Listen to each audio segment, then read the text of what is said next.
పూరా లోకల్. నమస్తే, welcome to పూరా లోకల్. ప్రస్తుతం మనం మసబ్ ట్యాంక్లో ఉన్న ఉన్నత విద్యా మండలి దగ్గర బీజేవైఎం అధికార ప్రతినిధి భగీరథ్ తోటి ఉన్నాము. ఎందుకు ధర్నా చేస్తున్నారు మీరు? ఈరోజు రాష్ట్ర ప్రభుత్వము ఖజానా లేదని చేతులెత్తేసిన పరిస్థితి, పేద విద్యార్థుల జీవితాలతో చిలగాటం ఆడుతున్నటువంటి పరిస్థితులు తెలంగాణ రాష్ట్రంలో ఏర్పడ్డాయి.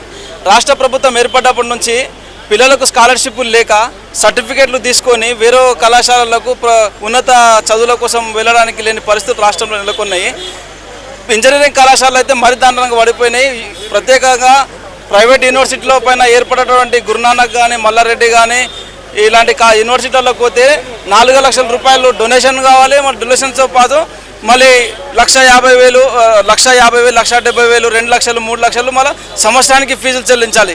మరి రాష్ట్ర ప్రభుత్వం నుంచి 60,000 రూపాయలు స్కాలర్షిప్ వస్తుంది. మిగతా పైసలు ఏ విధంగా చెల్లించుకోవాలి? పేద విద్యార్థులు ఏ విధంగా చదువుకోవాలి? స్కాలర్షిప్లు రాని కారణంగా సర్టిఫికేట్లు కళాశాల యాజమాన్యాలు ఇవ్వలేక వాళ్ళు పేద విద్యార్థులు ఉన్నతమైన చదువులకు దూరం అవుతారు. కాబట్టి ఈరోజు ఉన్నత విద్యా మండలి గారికి వినతి పత్రం ఇవ్వడానికి రావడం జరిగింది. పోలీసులు అత్యుత్సాహం చేస్తూ నిరసనకారులపైన నిరసన చేస్తున్నట్టు మా పైన దుర్భాష రావడం జరుగుతుంది. అంటే ఇప్పుడు కౌన్సిలింగ్ కాకముందే సీట్లు అమ్ముకుంటున్నారా ఇంజనీరింగ్ కాలేజీలలో?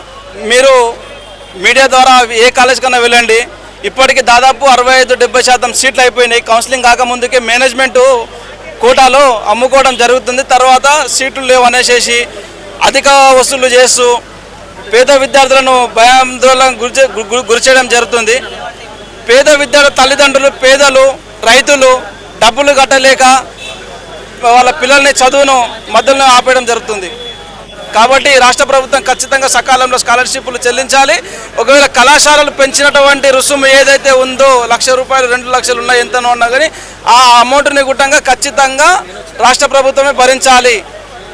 విద్యార్థుల తల్లిదండ్రులను కాలేజీ యాజమాన్యాలు డొనేషన్లు కట్టాలని ఏమైనా ఒత్తిడి చేస్తున్నట్టు మీ దృష్టికి వచ్చిందా? బరాబర్ వాళ్ళు ఒత్తిడి చేస్తూనే ఉర్రు. ఒత్తిడికి పేద విద్యార్థి తల్లిదండ్రులు బలవుతూనే ఉర్రు. ఆ అమౌంట్ని గుట్టంగా 2-3 టర్మ్లకు ఛాన్స్ ఇస్తామని చెప్తుర్రు. ఆ 2-3 టర్మ్లకు కూడా ఛాన్స్ ఇవ్వలేని పరిస్థితి ఉంది. ఈ రాష్ట్ర ప్రభుత్వంలో ఉన్నటువంటి ఎమ్మెల్యేలు, ఎంపీలు ఎవరైతే ఉన్నారో వీళ్ళవే సగం కాలేజీలు ఉన్నాయి. కాబట్టి వీళ్ళ సహకారంతోనే, వీళ్ళ అందదండలతోనే ఈ యొక్క రాష్ట్ర ప్రభుత్వము ఈ యొక్క విద్యా చట్టాలను ఉల్లంఘిస్తూ విద్యా మంత్రిని కూడా నియమించుకోలేని పరిస్థితిలో రాష్ట్ర ప్రభుత్వం ఉంది.